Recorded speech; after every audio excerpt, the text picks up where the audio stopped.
Yeah, see, I can see it sliding. I can hear the tires sliding out underneath me. So yeah, I wouldn't trust this riding this down. We'll push it down and push it up. This is the Des Plaines River.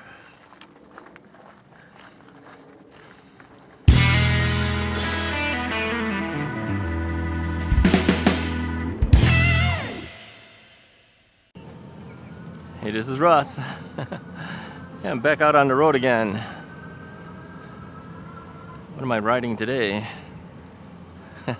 What do you think? It's blue. It's got swept back handles, got a basket. It's got a battery in that basket. It's got a suspension seat post. It's got another battery in the back. Yep, it's the Electric Bike Company Model S. I did never fix that bouncing problem I have on the basket battery. So if you hear the thing bouncing around, it's because I have not put the padding underneath that battery yet. That's it. I've been mentioning that ever since I got the bike, right? Yep, that's what happens when you're lazy. Yep, I've got to fix that. I think all it is 4 screws that unscrews that battery up there, and then just put something underneath the batteries in the basket. That's it. Even like a towel or something underneath it would be fine. You know, something to take up the bounce. But yeah, too lazy. Haven't done it. There's a guy on Electric XP. I think that was the original 1.0 model. So yeah, this is my second ride out today. What time is it right now? 8:39. Yeah, I was riding the High Peak Elias earlier. That's the folding bike. And so I returned that bike back to the house. Picked up this bike. I figured, you know, while the air quality is still decent today, might as well get back out there again. So that's what I did. And I hadn't ridden the Electric Bike Company bike for a while, so yeah, I figured let's do it. I am not using their helmet today. I kept the helmet on from earlier today. That's the Ex-Nito helmet. This is the new one that they gave me. This is I guess this would be considered extra large. Is this an extra large? Yeah, extra large helmet. I had the original large helmet, but when he found out I had a 24-inch circumference on my head, he says, well, you could probably use the extra large. I mean, the other one did fit. It's just that whenever I put like a knit cap underneath, I'm going to let this car pass me here. During the winter months, it was a little tight then. So he says, yeah, let me get you one of these other helmets. I will ask them later for one of their... They make a liner for this helmet, so which has like earmuffs on it. I'll ask them for that as we get closer to winter. Unless they watch my video and see it and find that I really need it, they can just send it to me. I would appreciate that. I know RV Enthusiast has one. He uses it. Yeah, it gets cold where he's at too. So, but I think the earmuff thing kind of helps. You look a little funny on it, to tell you the truth. But at that point, when you're freezing cold, you don't care what you look like. You just want to keep your ears warm. So the Model S, what is the deal with the Model S? Well, the Model S is a beach cruiser, as you know. Has a specific look, yeah. I'm sitting up really high on it right now too. I like decent leg extension. So I'm sitting up relatively high up on here. Yeah, I feel like I'm above everybody else. I'm so high up. Yeah, it's a nice bike. I don't get to ride it as often as I really should. Oh, somebody asked me too, you know, when I mentioned I was willing to sell off my Rad Rover 5, they said, well, I thought that was your long range bike. Why would you sell that off? You wouldn't be able to go to like the Botanic Garden then. Well, yeah, actually, I could take a lot of bikes now to the Botanic Garden if I wanted to, because many of the companies have 20 amp hour batteries in their bikes now, and they've given me second batteries, so that's 40 amp hours. It's enough to get me there and back.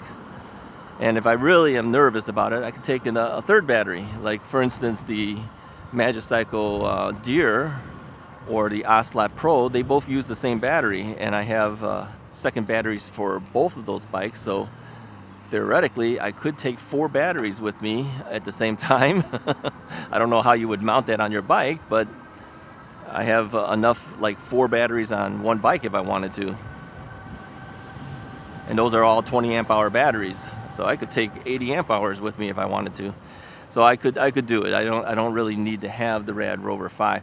You know why the Rad Rover 5 did so well for that long range is because its motor doesn't really peak past 750 watts. So you don't expel as much power.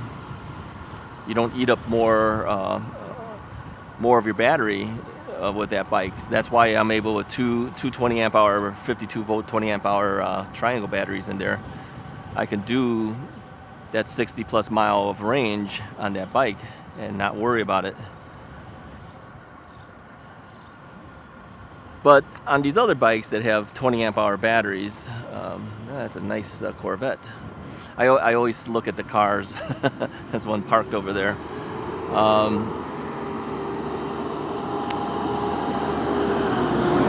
The other bikes tend to use up a little more power because their motors peak out a little higher than 750, right?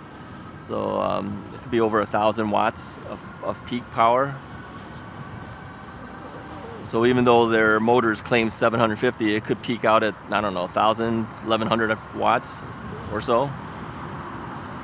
So in that case, you will use up more power, in which case then maybe the 2 20 amp hour batteries from that brand may be a little tight for me. But if I took 2 of those batteries, put them in the rear rack, put it in like the battery bag, strap them to the rear rack, and then had the other battery running, I'd be essentially having 3 batteries with me. I could do that at 60-mile ride, no problem. All right, so the electric bike company bike, I've always used the rear battery first. Today I'm actually using the battery that's in the basket. I figure I gotta let that have some ride time as well. And so that's what I'm using now. Now if it runs out of power, I got the rear battery too. That's underneath the rack, the rear rack, right? Because this thing has a lot of batteries. This thing has, I don't know what the amp hours is. I can't remember anything. It's got a big battery in the back and it's got 2 of them in the front. So the stated range for my configuration from the manufacturer is 200 miles on this bike with all the batteries I have on here. Now because of the batteries being in that front basket, this bike is kind of heavy. It's like 120 pounds at this point because I've got all the batteries on here. Without all the extra batteries, of course, and I got the larger battery in the back too. It's not just the standard battery in here. Because of all the extra batteries, it just adds to the weight. It just makes it a little hard to deal with this bike sometimes initially because it is heavy. You know, when you get off the bike, you got to hold it up. You got to make sure you know that it's not a lightweight. But because it's got all the batteries, I tend to throttle this bike more than I do pedal it. Although it does have a torque sensor on here. It's got decent components on here. It's got great brakes. These are the Tektro Dorado brakes, 4-piston brakes on here. So I tend to throttle it the entire time. Yeah, so goes for rehabbing your knee with this one. Okay, every now and then I will pedal just for the sake of pedaling it, but this bike has some interesting features that you need to get used to. Like for instance, the pedal assist does not automatically kick in when you turn on the bike. You actually have to turn on the pedal assist, otherwise you get no pedal assist. Yeah, you just hold the down arrow button, hold it down for a while, and then it will turn on at that point. But if you don't do that, there is no pedal assist. I don't know why they do that. A lot of people who've had their bikes have said the same thing. They said, yeah, why don't they just have it turn on right away? We all use it. Okay, not everybody does, but most of us who buy an e-bike probably would, because that's why we got the e-bike. We want some assist, right? So why doesn't it kick in automatically? That's the one down thing, I think. But you know, I think they're trying for safety, that it doesn't automatically kick in unless you really want it to kick in. So you gotta tell it to turn on. And then the throttle is a little different too. If I want full throttle, I need to be on pedal assist level 5, because let's say pedal assist level 2 gives me 13, 14 miles of assist. Well, your throttle will only do 12 or 13 miles of assist then too, because you're set at level 2 or whatever I said. If you want full throttle effect, you must be on pedal assist level 5, because that would be your full pedal assist effect, right? So it's little things like that that makes it a little bit different of a bike. And it is a true class 2 or class 3 bike. Now, in class 3 mode, you can do 28 miles an hour if you pedal it, but it won't throttle to 28 miles per hour. It will only throttle to 20. So when you hit 20, the throttle just stops assisting. It just keeps you at 20. All right, where am I going here? I think I got to take a left. So I will take the left. Where am I going anyways? I don't know. I'm heading into Arlington Heights again. I always seem to take the same routes, but I never decide where I'm going to go. Let's just keep going. Wherever we end up is where we end up. Seem to do that all the time around here. I don't know why I do that, but I do. So yeah, you just got to get used to the bike. Every bike is a little bit different. Sorry if you hear that. I'm kind of bumping into my helmet here. I'm adjusting my vest, my safety vest. I always wear the yellow safety vest, as you know. Oh, somebody asked me whether that's a requirement to wear in my area. No, it's not a requirement, but you're a lot safer if you wear it. That's why I wear it. It's visibility, right? People notice you more. So what am I wearing? I'm wearing my UV shirt that my daughter and son-in-law gave me. So it's a long sleeve shirt, kind of protect me a little bit more. Yeah, I didn't put on the sunscreen like I should. I always should be doing it, and I haven't done it. I've got my gloves on. I've got my safety vest on. Wearing a pair of shorts. Yes, and these are not bike shorts. These are just your standard blue jean shorts. Yep, Wrangler blue jean shorts. Nothing fancy. I don't go for the fancy. I just wear what I wear.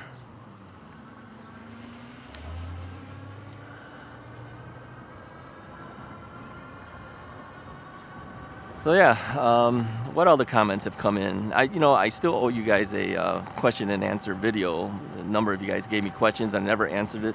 I put it on my phone, but I couldn't read it because the sun was getting to it, and the letters were too small. I couldn't read it on the phone, and I hadn't done it. I apologize for not answering your questions that you submitted to me. I will do it one day. All right, let's stop here. Here's the thing that I've noticed with step-through bikes.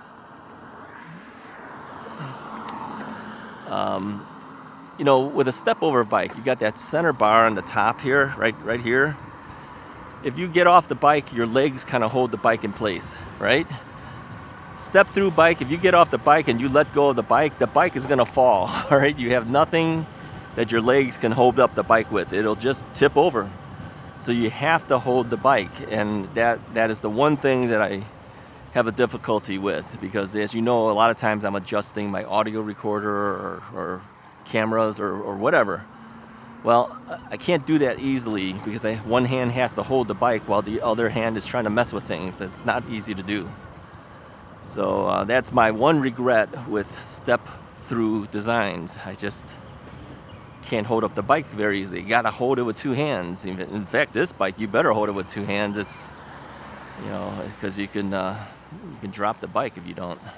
This would be an expensive drop. I think this bike, as we spec'd it out, was like $5,600, something like that. So I don't want to mess this one up.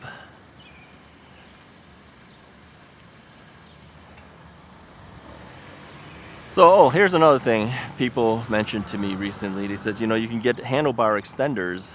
Some of my bikes have a lot of stuff on it. And they said if you got a handlebar extender, it would give you more real estate on your handlebar so you can put all your stuff on there. I know that. I know. But the thing is in the house right now is a lot of bikes. And so to buy a handlebar extender or even to ask the companies for a handlebar extender for that many bikes is a little too much. So I just cram it on the handlebars as I need to. I mean, if I'm needing a cell phone mount or a light or something, I'll just cram it on there. So yeah, I appreciate your suggestion, but it costs too much to buy one for every single bike. That's what it boils down to. So, and you know, I'm not on there that long. I move on to the next bike, and so I just move the equipment from bike to bike sometimes. I did ask, for instance, Magicycle, I asked them for some additional mirrors and some additional cell phone mounts because I had been moving it around, and I figured, you know, let me just outfit all the Magicycle bikes with all the Magicycle accessories. Then I don't have to move it around whenever I take a Magicycle bike. And so they were kind enough to do it and sent me that. So I appreciate it. But I don't ask it from every company. So those companies, I have to move stuff around. I have to take it off and then move it to another bike.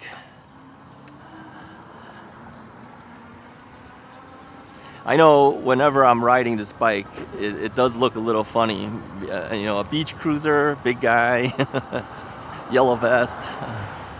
Yeah, I know I look a little strange on the bike sometimes like that. There was other type of bikes I could have gotten from Electric Bike Company, but I figured, you know, they're really known for their beach cruiser. I might as well get one. I mean, it is unique looking, right? So I figured, yeah, why not? I might as well get one.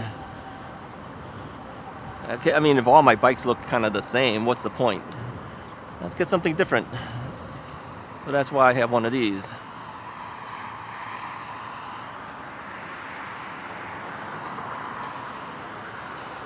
So everyone kind of looks at the bike usually because it's got wooden fenders. It's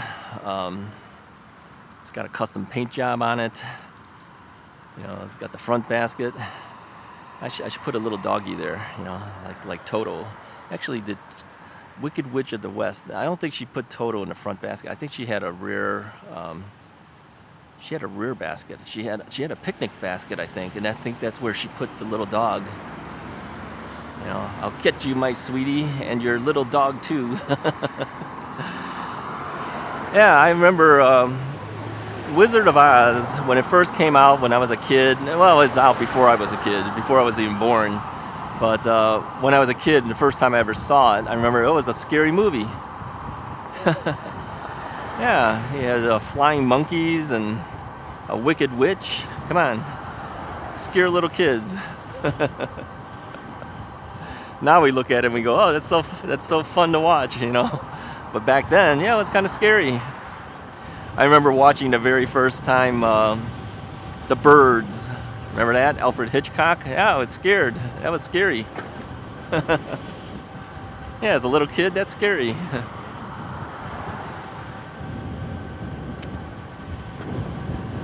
Yeah, whatever. As as we get older, I guess we desensitize from some of these things. I'll tell you a funny story. Yeah, we'll take today as a storytelling day while we're on the electric bike company bike. Yeah, I remember growing up here in the Chicago area. I don't know what year it would have been, 1975, 76. We had the John Wayne Gacy case. You guys remember that case? Yeah, where Gacy murdered all these boys and men and put the bodies in the crawl space of his house, put limestone or something over it to try to hide the smell. Then when he got found out, they were digging out all the bodies out of his house. They actually demolished that house.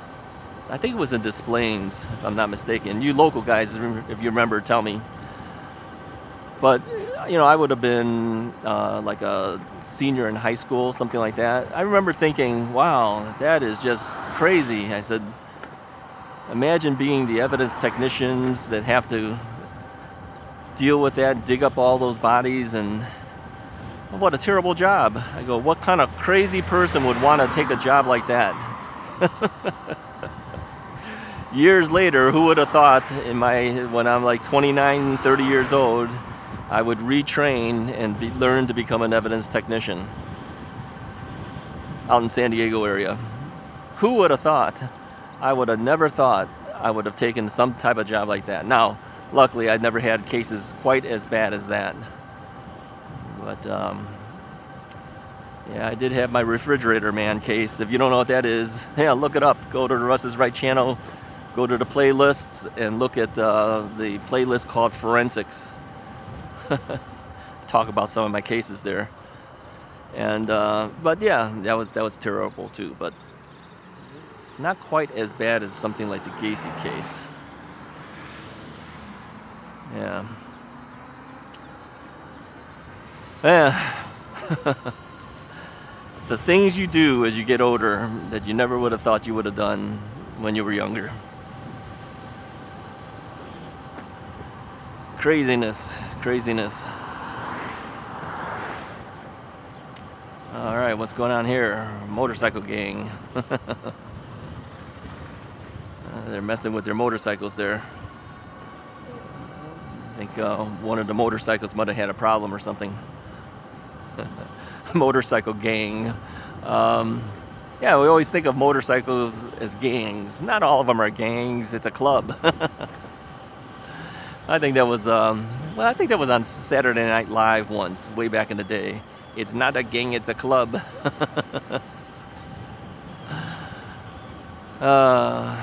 Funny.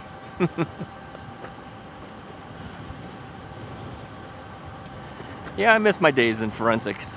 Yeah, I definitely do. As horrible of a job as that is, it was always an interesting job. Every day was an interesting adventure. Yeah, even when I was just interning, it was an interesting thing. Interning for the police departments and then finally working full-time for the district attorney's office. Yeah, I had opportunities to do a lot of stuff that I think most people have never had the opportunity to see, do, smell. Yeah, you don't forget decomposing bodies. I was talking to a friend of mine, and yeah, we were talking about decomposing bodies and the fact that you can't really forget that smell. I can smell it now just talking about it. It's just a smell that just does not go away. So, yeah, and I know a number of you guys are former law enforcement guys or maybe even current law enforcement guys. Yeah, you know what I'm talking about. Yeah, we don't really like to see that type of mayhem on people, but when we're in the zone and we're working it, it is an interesting thing, that's for sure. People do things to people that you would never believe they do, but they do it. They do it. There's a lot of evil out there in the world. And there's a lot of good too, you know, so. Alright, so I am off of the bike right now. Oops, time to get back on. Yeah, time to get back on when the light changes. I'm heading towards Prospect Heights and Mount Prospect area again. You know, the thing is, if I just stay on the road and just keep moving, eventually I end up there. Now you might wonder why certain places are places I end up in, and that's because it's the area that I am in, it makes it easier to get to these areas. To get to some other towns around my general area, you have to take some major roads that I don't really want to travel on. Most bikes don't travel on, let's say. Like, you never see a bike on those roads because it's too dangerous to be on some of those roads. So so certain roads are easier to travel, and then, you know, ultimately that's where you end up. You end up in certain cities or villages, they call them out here. That's why we always end up in Prospect Heights and Mount Prospect.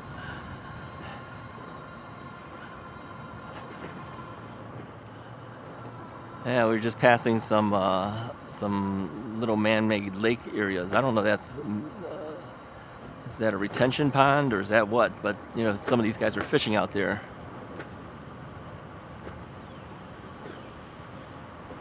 Now, usually when I go on certain types of streets, I want a bike that has some speed. This one only does 20 miles an hour if I throttle it. See, this road is 35 miles an hour, it says here.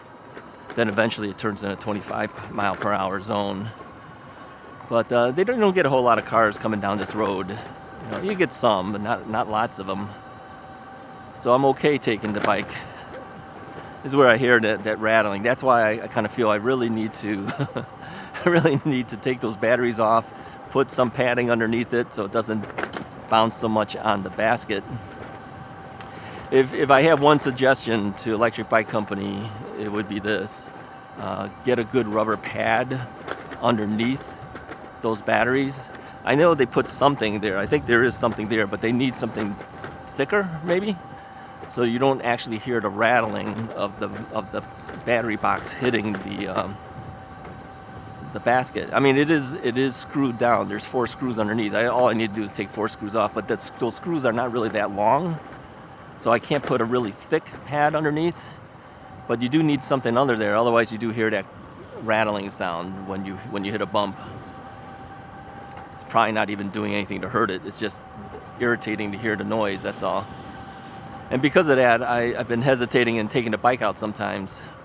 But yeah, I have to fix it. I know. I will fix it one day.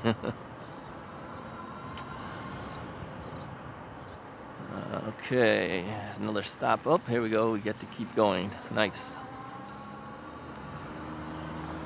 Yeah, you know, when I ride this beach cruiser, it's a leisurely ride. I just kind of feel like, oh, I'm just enjoying the day, riding my little bike. Yep. Yeah, I have a lot of fun riding this bike. I mean, as weird as I probably look like on this bike because I'm big and beach cruiser, come on, beach cruiser in Chicago area. I'm next to a golf course here. Let's hope I don't get beamed by a ball. Golf course is to my left. And we have seen coming down this road stray balls coming across. People slice it and then the ball just goes off to the side. So yeah, there's some guys on the left hand side. This guy's gonna hit that ball. I'm not a golfer. I don't know what goes on. There he goes. Oh, seems like a nice drive. He's heading... I don't know where his ball ended up. Couldn't see it. I don't know if he made it to the green or he didn't.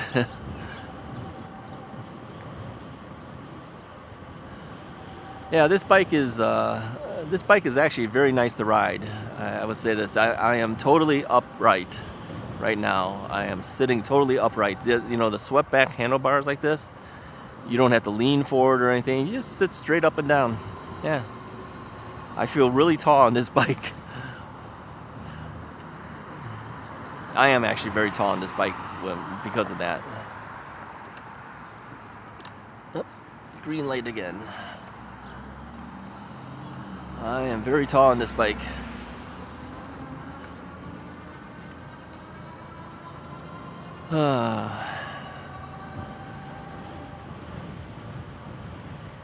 So, what did you guys do for the 4th of July? I think this video will probably come out after the 4th. What'd you do? Did you blow off any fireworks? I did not. I did not. Let's go this way. I didn't blow off any fireworks. I haven't blown off fireworks since I was a little kid. Uh-oh. Uh-oh. Yeah, we're not going down this road. They got some construction stuff going on there. We're gonna turn around. Yeah, turn around, forget it. We're not taking a road that's totally blocked off by construction vehicles. Forget it. Forget it.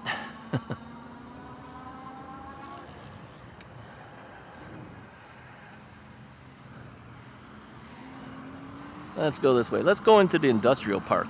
We haven't done that in a while.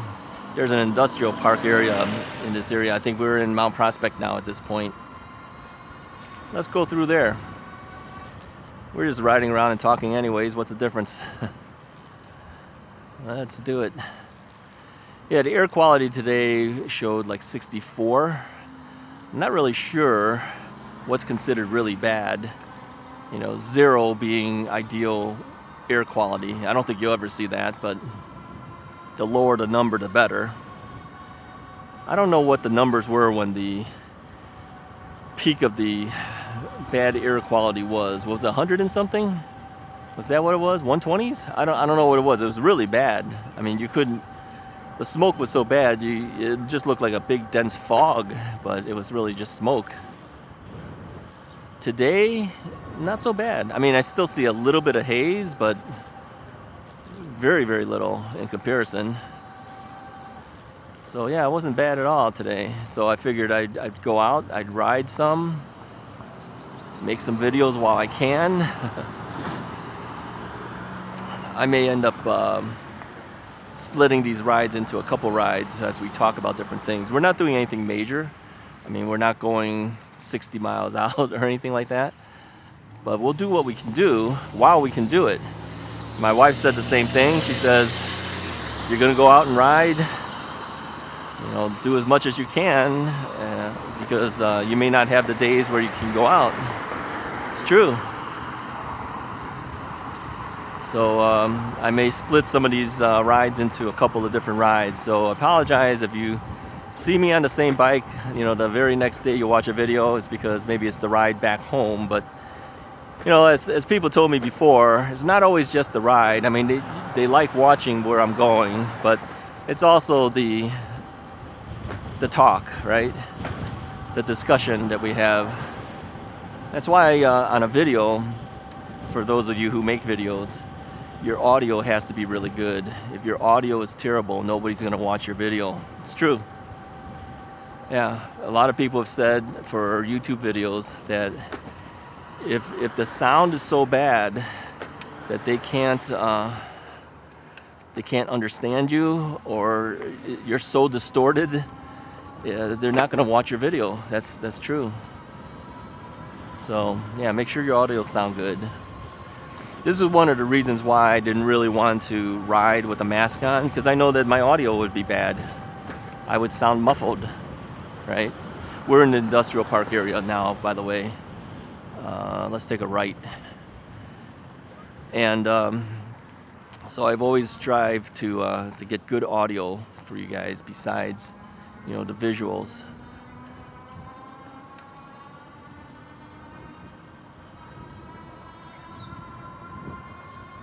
So let's see. It says 77 degrees on my electric bike company display screen. What does it say for Apple? Oops, passed it up. 76 degrees, so it's only 1 degree off. I think that one time it was off by a little bit more than that. So yeah, it seems to be fairly accurate today, at least. Let's see, what are some of these companies here? Avery Dennison, isn't that a paper company? Is that a paper company? I don't know. A lot of these companies out in these industrial parks, I don't know what these companies do. I mean, I would have no real reason to know. I mean, some companies make products for other companies to make products with, right? So I don't know. Some of them are warehouses, I guess. Some of our actually Daiwa can. When I think of Daiwa, I think of fishing. I don't think that's the fishing division, if that's the same company. Vogue Tire and Rubber Company. Comcast, well, we know what that is. That's Xfinity. That's your cable company. What else is out here? Braun. I wonder if that's the same Braun. It's got to be the same Braun. Braun Manufacturing. But you know, companies have different divisions making different things. I don't know what division that makes, but oh, my sister-in-law said to me, she said, why don't you take your e-bike and go do some food reviews? I told her that, you know, I tried doing food reviews on the channel for a while, and then my wife told me to cut it out, and my doctor told me to cut it out. She goes, no, people like to see places you go to. They like to see you go to different places, pick up some food, eat it, you know. I told her, no, I don't think so. I think we're just going to ride. Although I am always tempted when I see some place that, you know, I just want to go in and get something to eat. Yeah, it's like picking up food with your bike. Yeah, I don't mind doing it. My fear is always, where do I put my bike? Someone's going to steal my bike. That's what I'm always afraid of. But, you know, she says, well, just bring the bike inside. Some places you might be able to do that. Other places I think would be upset if you brought the bike into their place. But if they actually allowed me to bring the bike in and walk around with the bike, I wouldn't mind doing it then. I just always have the fear that if I brought the bike in, I'd just get yelled at.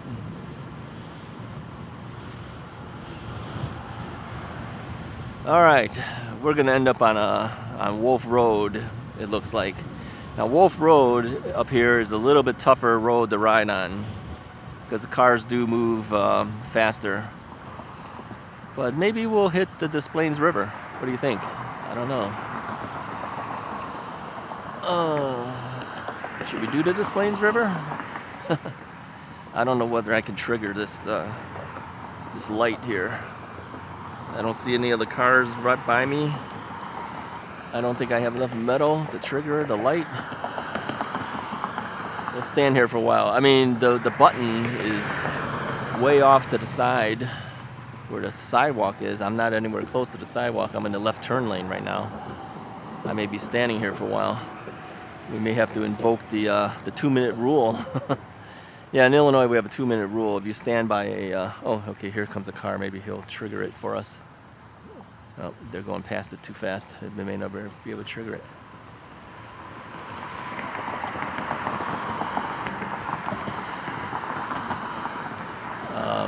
Yeah, he's here long enough. He's going to trigger this light, I think. There's another car next to him, too. Will it trigger?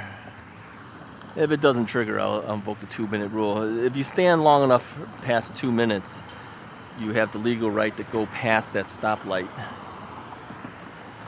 We may have to do that. I don't know if this thing is ever going to turn. I need somebody in the left turn lane with me. But there's nobody here. They're all taking rights. Alright, I think we're just going to go. Yeah, we're just going to go.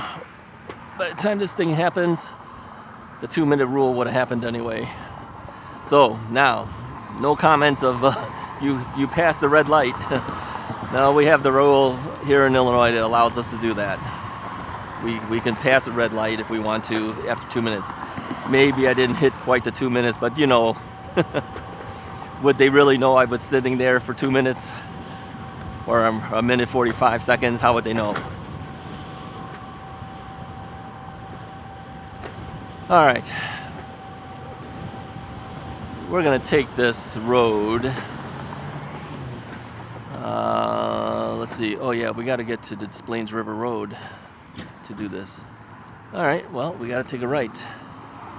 Yeah, let's take the right.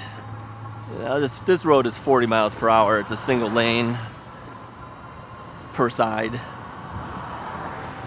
As I said, that this bike will only do 20 miles an hour. Now I could pedal it to try to get 28, but I'm too lazy today. I'm not intending to pedal anything.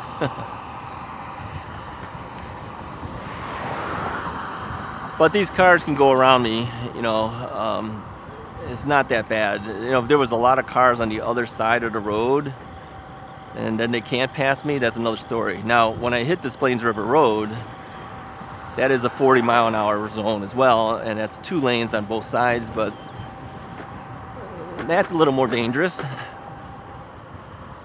But I am so visible at this point, I'm so high up, I'm hoping people see me, and then they say, well, we're gonna have to move over because this bike is in our way. We'll have to kind of pass them, go past the line and pass. And people said, take the sidewalk. Well, there is no sidewalk on this road. If you take a look, it's just driveways and that's it. There's no sidewalks anywhere. So if you want to get from place to place, you have no choice but to take certain roads. And again, like I said, I tried my best to avoid certain roads, but if you want to get to a certain place, you may have no option. Since we're so far down in this area, I know that there's another entrance to the Des Plaines River up ahead. So why not do it? We were only probably like a mile away from it. A mile is like nothing on an e-bike. Maybe less than a mile, actually. Less than a mile.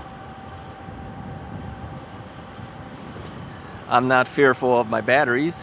I got plenty of them on this bike. But the weather is decent. What is it? It says 80 degrees right now. Is it really 80? I'll have to check it in a bit.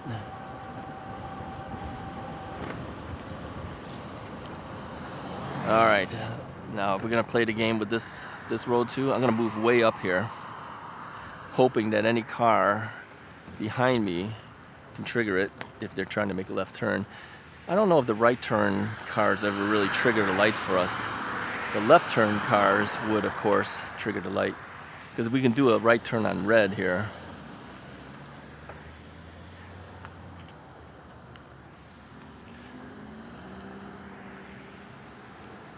And we have a car behind me. He's going to trigger it for us. So I'll just give him the hand signal so he knows I'm taking the left. All right, time for us to go.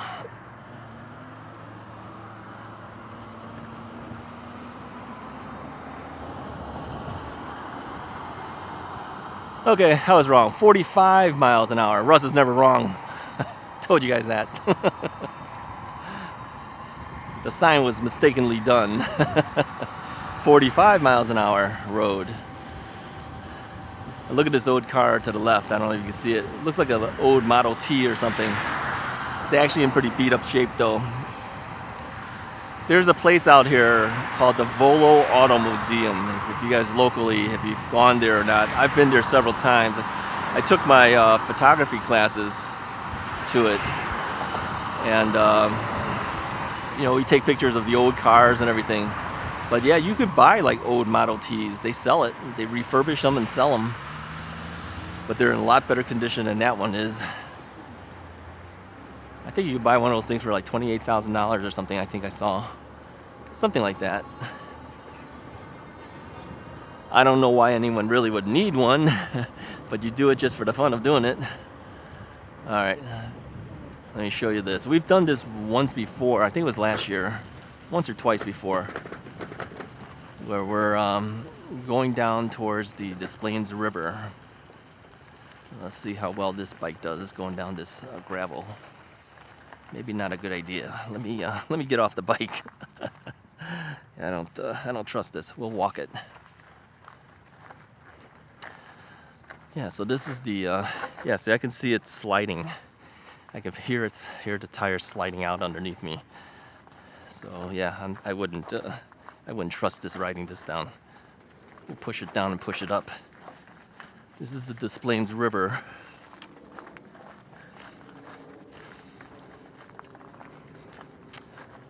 The river is higher now than it had been in the past. Maybe it was the rains and stuff. I fished this area before. Never had any luck. Let me pan over here a little bit. You can kind of see what it kind of looks like. Okay, I did catch a pike out of the Des Plaines River, not in this area. There's another area that I fished out of. It was actually my first fish I think I ever caught was a pike out of the Des Plaines River.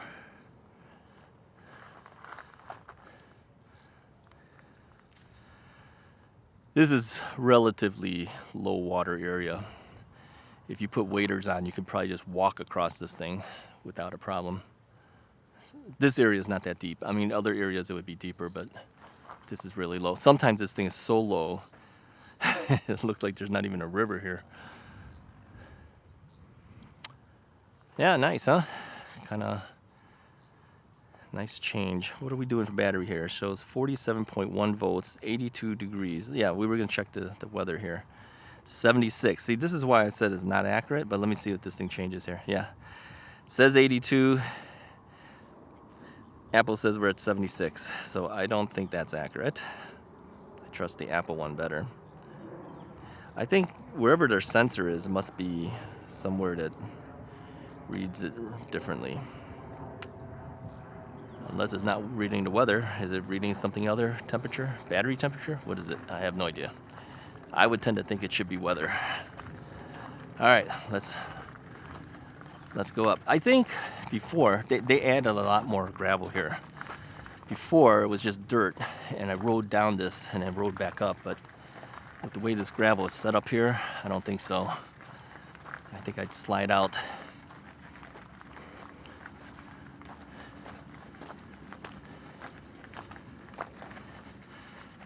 Yeah, pushing a heavy bike up is not fun.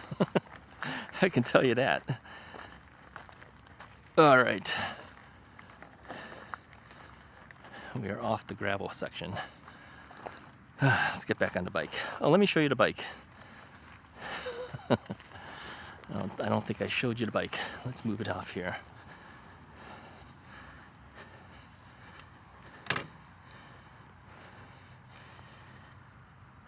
Here is the bike. That's a nice looking bike, don't you think? Yeah, it's got an alarm system on it. It's built into the battery, rear battery. It's got nice wheels, nice tires. Yeah, great spokes.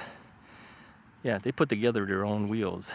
There's a guy who chews the thing up. He puts the spokes on and everything. They buy the components from different places.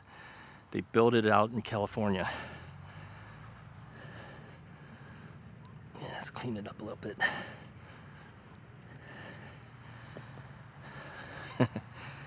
Oh, there's your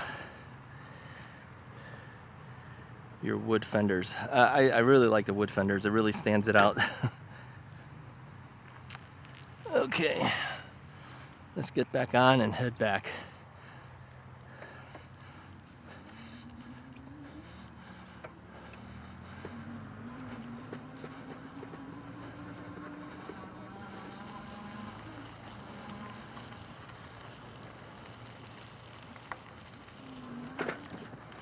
This guy's gonna launch his kayaks. Oh, interesting.